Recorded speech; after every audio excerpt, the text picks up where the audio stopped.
So we are now recording. Let's pick up where we left off. Unless there, are there any questions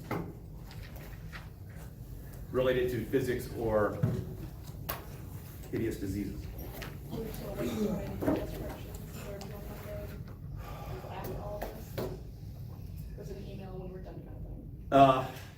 Yes to all of that. The intent was not a hard and fast deadline from my point of view, but from getting it off your plate. So, my personal recommendation to you is get it done early instead of having to hang over your head over all spring break. Now, whether you actually scan it and email it, or take pictures and email it, or if you wait until you come back, either one's fine. Test corrections. Just don't tell Anna.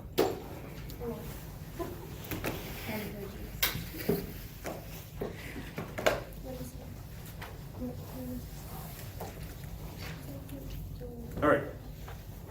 I believe we were just about to do AC power, AC circuits.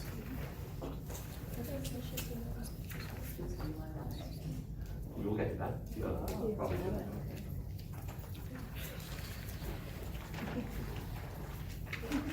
All right, so the symbol for an AC power supply is basically, it's a circle with a sine wave in it, or shifted cosine wave.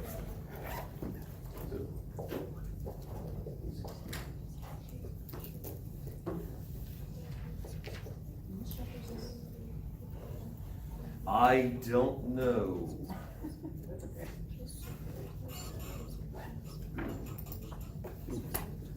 It is chapter 24? Yeah, I think it's chapter 24. Chapter 24 is when he goes into the speed of an electromagnetic wave. And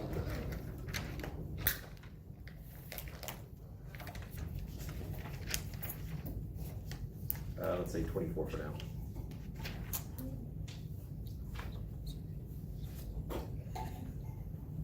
All right, so when you're dealing with AC power supplies, we do have two types of notations we need to deal with, uppercase and lowercase, and it's going to start to matter. So if I write I equals I cosine of 5t or something like that, the two i's both mean current, but there's some slight differences there. This is the instantaneous value. Current. And this is the maximum current. Sometimes there's a subscript, but generally, when you're dealing with uppercase, lowercase is for an instantaneous value, and uppercase is for a magnitude, for maximum value.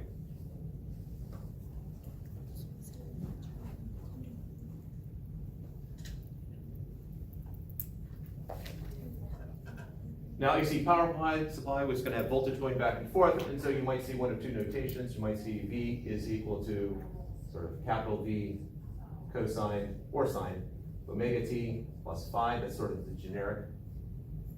Or instead of a lowercase v, sometimes you'll see an epsilon there. And then a capital epsilon. It gets kind of awkward. So some combination thereof, or you might see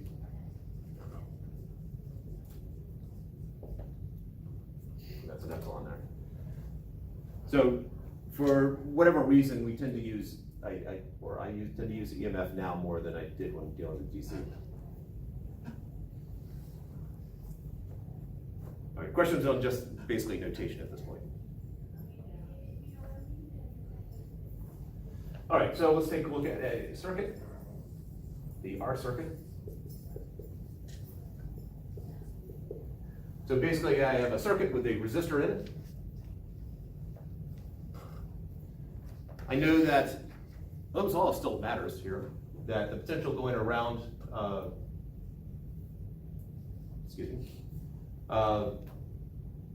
I know that V is equal to IR. That is the maximum value is equal to the maximum current times the resistance. And also, I know that instantaneously V is going to be equal to IR. That whatever potential gain I have going across my power supply, I'm going to have the potential loss going across my resistor.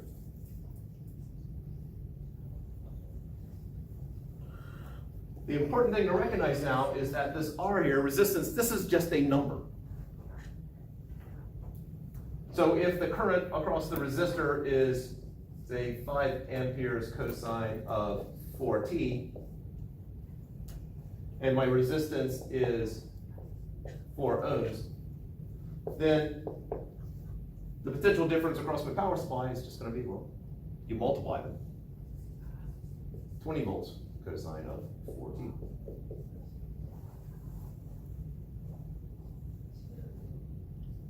This is not supposed to be earth-shattering. And then more importantly for what we're about to do, let's plot. If I plot the potential across the resistor, given that it's going to look something like this, where this would be 5/2. And then my current is going to look like this. Not necessarily the same scale. I probably should emphasize that by drawing it a little bit differently there.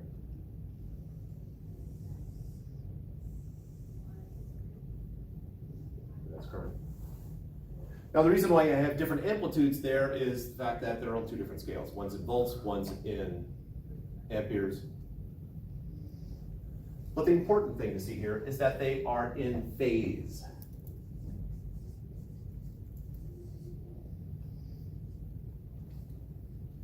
They peak at the same time, they drop at the same time.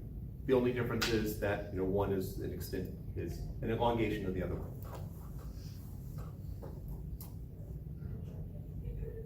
The fact that they are in phase will make a difference in a moment. Questions so far?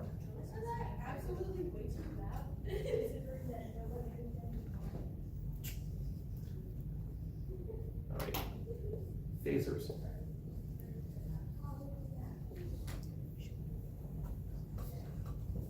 This is not the Star Trek weapon. That's spelled with an E.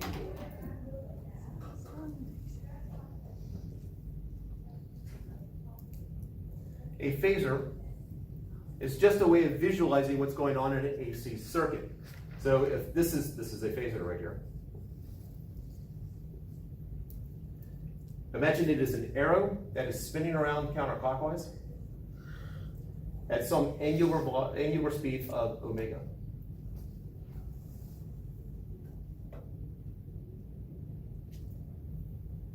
So this omega right here is the angular speed of the arrow of the phaser. Angular speed of the phaser. And it is the exact same omega as the angular frequency in our formula over there. So that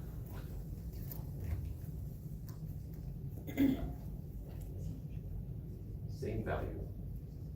There's a philosophical difference between angular speed and angular frequency, but they look and smell the same. Possibly even taste the same.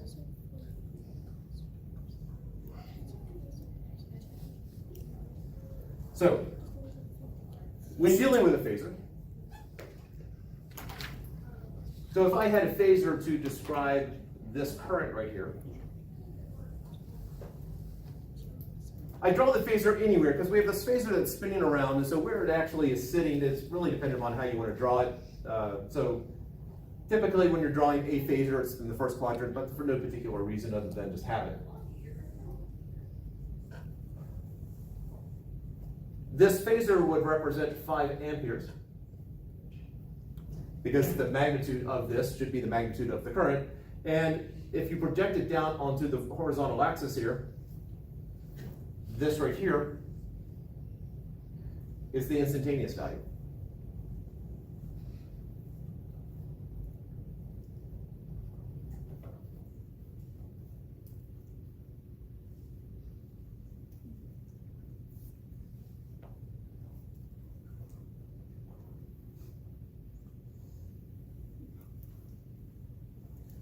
And so whenever you're doing this, and you can see how it connects here, that we have some angle here, theta. And so this should be the magnitude times the cosine of the angle. And I know that omega is equal to the change in the angle over the change in time, or if you're starting from 0, theta over t. In other words, the angle is just omega t, which is what we have right here.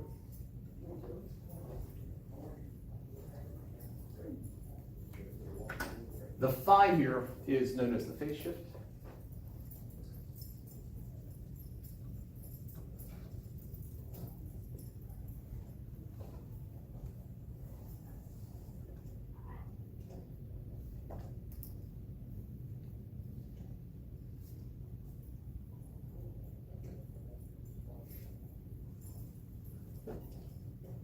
So if let's leave that there. I hope everyone at this point is familiar enough that this is a cosine curve. If I look at a sine curve,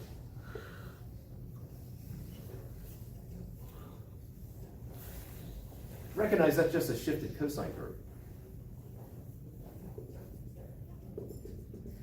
There's the cosine right there, except cosine typically starts at the maximum. And so what all the difference is, if I want to get from here to there, is I just need to shift this over, and I have a cosine.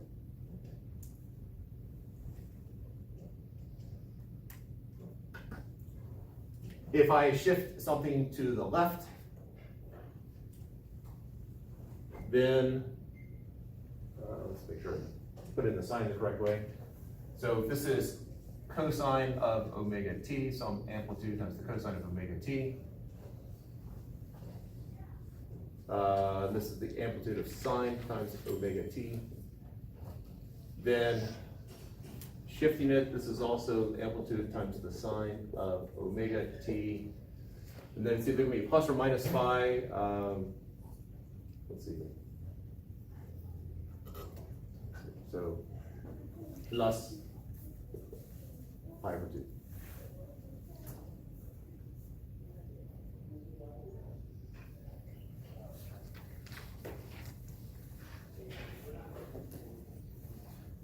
Sort of as a, for one thing, if I'm shifting a graph left, it's plus. If I shift it right, it's minus. From another point of view, when time is 0 here, I want to be at the peak, which is the sine of pi over 2. So when time is 0, I want to be here, so basically I'm going to add pi over 2 to whatever this is.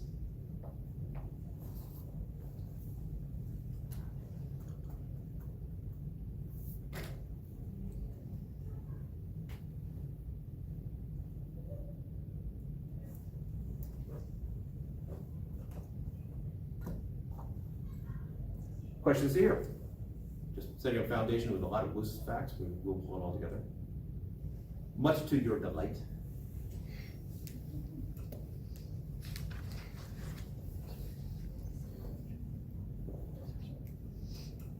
Let's see, one other bit of background, and then I think we're ready to plunge into something more interesting than just a resistor circuit.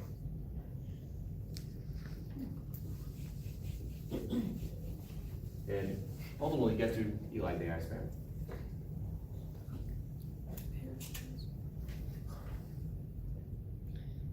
All right, so I have this function right here that's oscillating back and forth. We'll just say an amplitude of 1, and so amplitude of 1.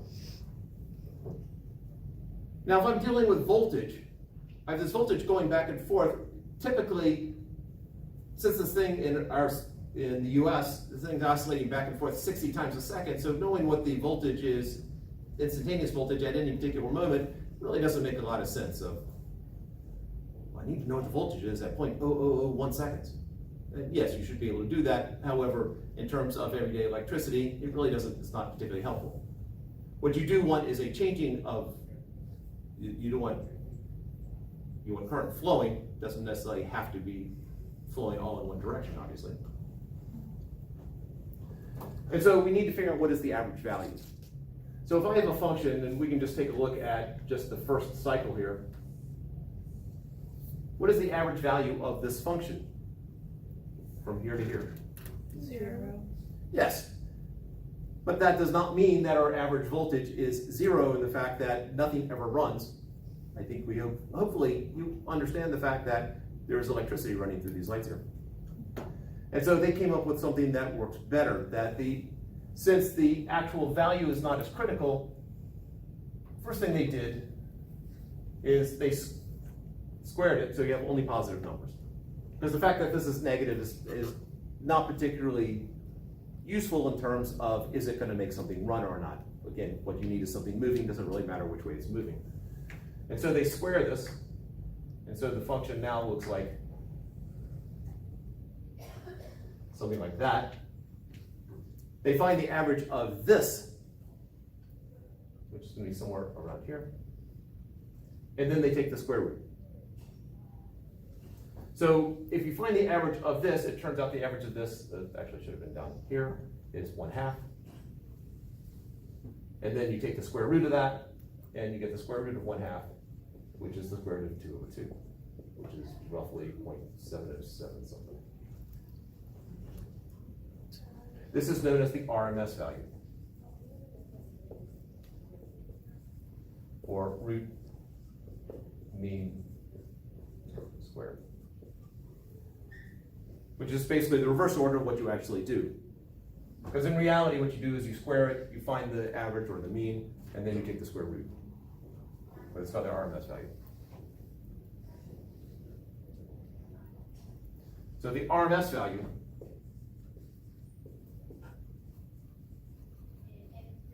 is equal to the square root of 2/2 times the peak value.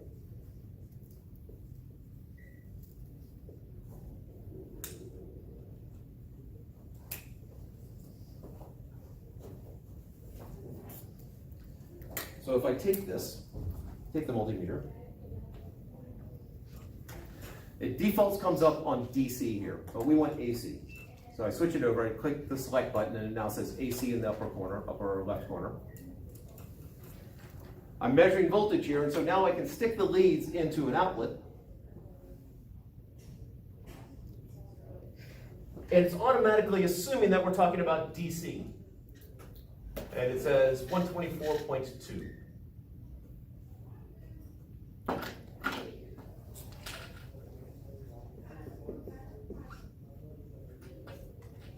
If I had this thing on DC and I do it, what would you expect to happen?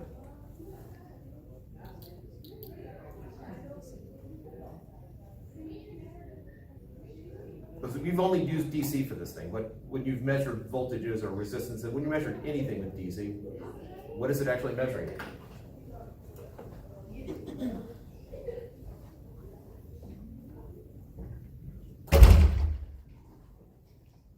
The voltage coming out or going in? Yeah, I mean, either one. I'm going to throw one word at instantaneous. With DC, you assume it's steady, and so what it does is it measures the value at that moment, and then a tenth of a second later, or how often it does that, again, another moment, another moment, another moment. So if I do this, so if I put this thing into the outlet on DC, what would you expect the display to show? One value. Why one value? Because since it's not changing, the voltage isn't changing. Oh, it is changing. This is alternating current. The voltage is constantly oscillating back and forth. You said DC. If I had this on DC and I measured it into an AC outlet. Oh. Read my mind, come on. You'd get an error? No, it would not be an error. Okay. Yeah, all over the place. Unless, of course, this happens to be cycling, this measures at just the right moment every single time. So it is also possible that if I'm measuring DC here and it measures at this point, then at this point, this point, this point, it would come out as a steady value. If it's slightly off of that, then that point, then that point, then that point. Then let's find out what happens. Have you seen the anti-grav helicopter video from a couple years ago? It's a helicopter in the air and the blades are not turning. Oh, because they're frame rate? Yeah, the frame rate happens to be just the perfect match for the rate at which the blades are turning. That's so cool. So it's on DC, and we're at, it's only going in millivolts here. So 54, 78, 16, 12, 10, we've got a 300 at one point, we're down to 4, 0 negatives now. -6, -9, and slowly creeping off in the other direction, shot to positive. So I'm assuming all of you have young eyes and you can see the display changing rapidly. All right, so for AC, it is assuming that it assumes that you're using it for 60 cycles a second. So if it's 60 cycles a second, oh, that's, sorry, amplitude, those are two different things. So in the US and various other countries, Europe is different standard. The frequency in the US is 60 hertz. So flashback to first semester, November, December, somewhere in there. What is the relationship between angular frequency and frequency?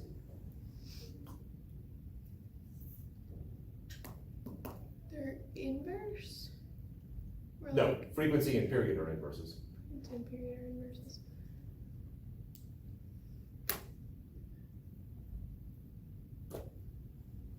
What are the units, what is a hertz?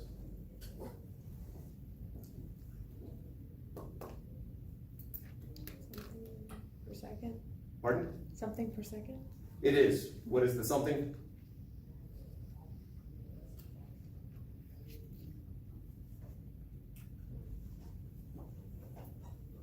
All right, pardon? Is it wavelengths per second? Cycles. Yeah, cycles. I was trying to see if you would stretch the wavelength into it. It's related to that, but I think you'd be hard pressed to make that stick. It's cycles per second. Period is seconds per cycle. In other words, you have repetitive motion. How long does it take for one of those cycles to happen? That's the period. Frequency is the flip of that. So this would be cycles per second. Or typically it would be written as 60 per second, or 60 whatever seconds, or 60 seconds to the -1. Then depends on how fast or loose you want to play with the notation. What are the units of angular frequency? Hint, they are the same units as angular speed.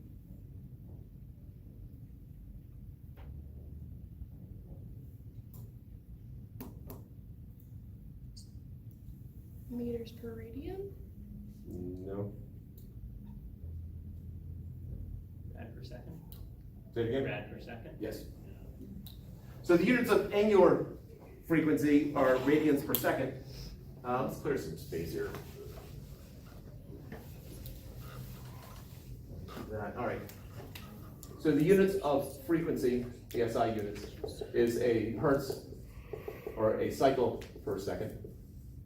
And angular frequency, that is an omega, not a W, is a radian per second. So if we picture something that's traveling in a circle, how many radians are in a cycle?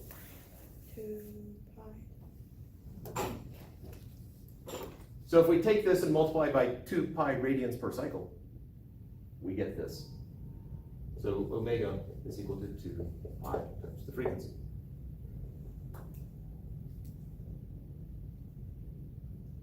So what I would expect is this, we aren't measuring frequency here, that's something for a lab, which we might or might not do.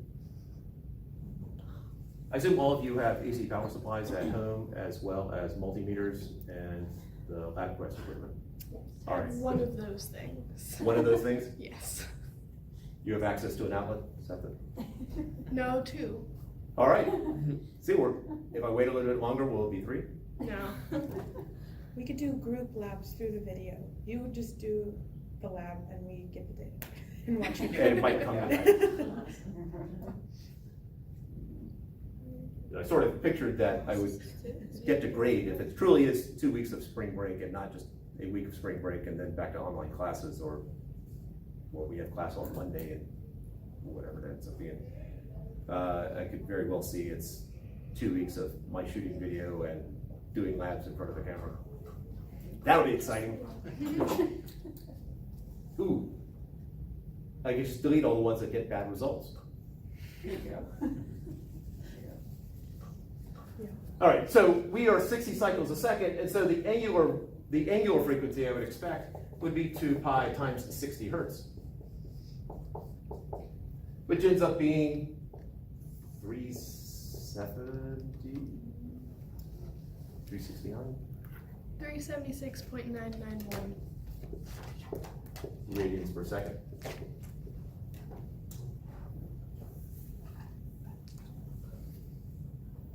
And that's the part of the lab which you might or might not do.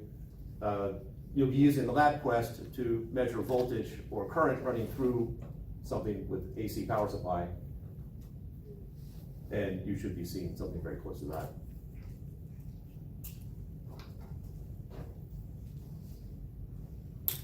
And then back to the 124.2, this value here, when you are doing a measurement out of an AC power supply, it is trying to find you an average value, but not just the typical average, because as you said, the average would have been 0, the RMS value.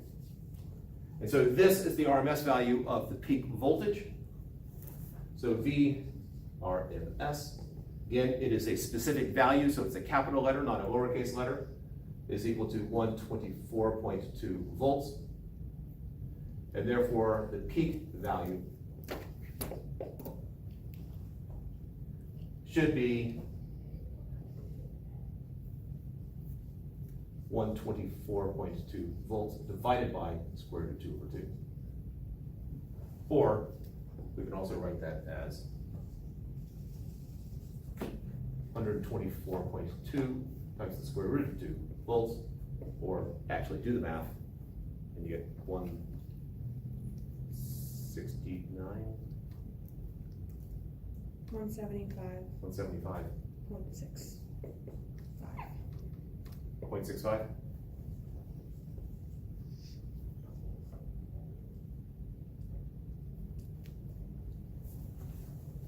So that is the peak voltage being out of that outlet.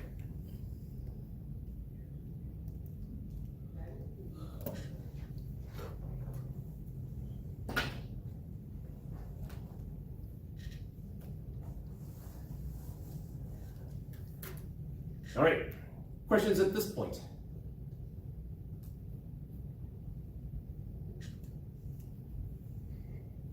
Am I correct to assume complete understanding right now? That was a yes? All right, cool. All right, so now let's take a look at a more interesting circuit and talk about why phasors actually have some impact and importance here. And what this means.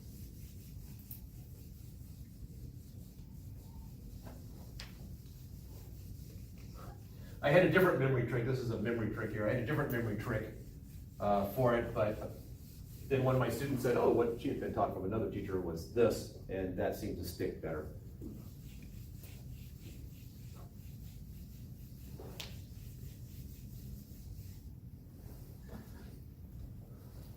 All right, so let's talk about an AC power supply.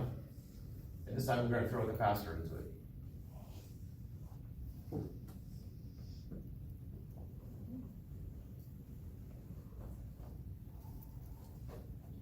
This has some value here.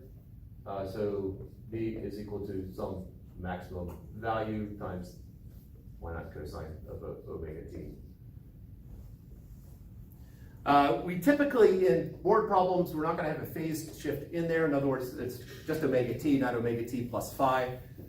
In the lab itself, you will have a phase shift because you're going to be doing a measurement starting at some point there, and it's not like you can pinpoint it up. I only want to start it when it's at a peak, or start it when it's at 0. So it is going to be, so board problems, we don't have a plus phi, but in lab we will have a plus phi. All right, so Ohm's law, voltage rule, loop, not Ohm's, Kirchhoff's voltage loop still applies, so if I do a voltage loop around here, I should end up back at 0. So starting at this point, going clockwise. So I have the change in voltage across the power supply minus the change in voltage across the capacitor should be 0. From a DC point of view,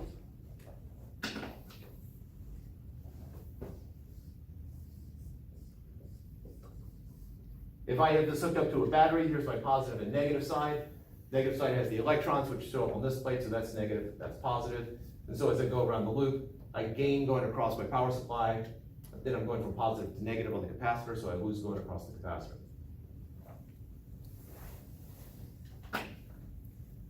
Here, I really don't know what's the positive and negative side. It is helpful in a lab just to assume, all right, I'm just gonna make one of these positive in terms of keeping track of it. So I just automatically still go with the assumption that this is sort of the plus side, but it really does flip back and forth. All right, so voltage across the capacitor. What is the voltage across the capacitor? Or what is the definition of capacitance?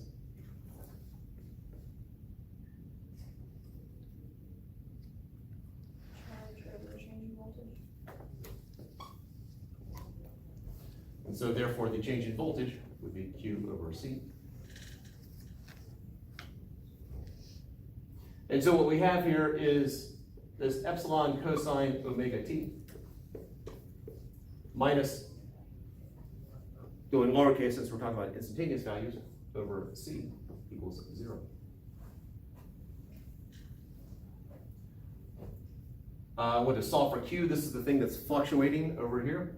And so Q would be equal to slowly dying marker.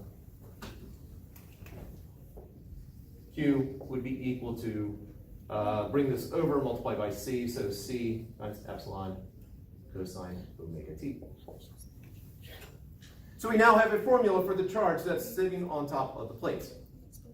The charge on the plates is in sync with the cycle of the power. However, generally we don't care about Q as much as we care about the current. So the question is, if this is Q, what is the current?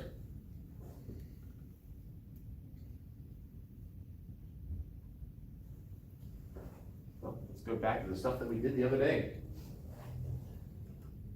If I have a cosine curve,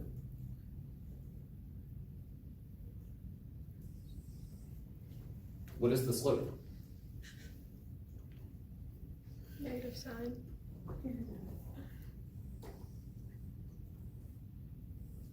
So it's 0 here, here, the slope is 0 at those 3 points, so there, there, and there.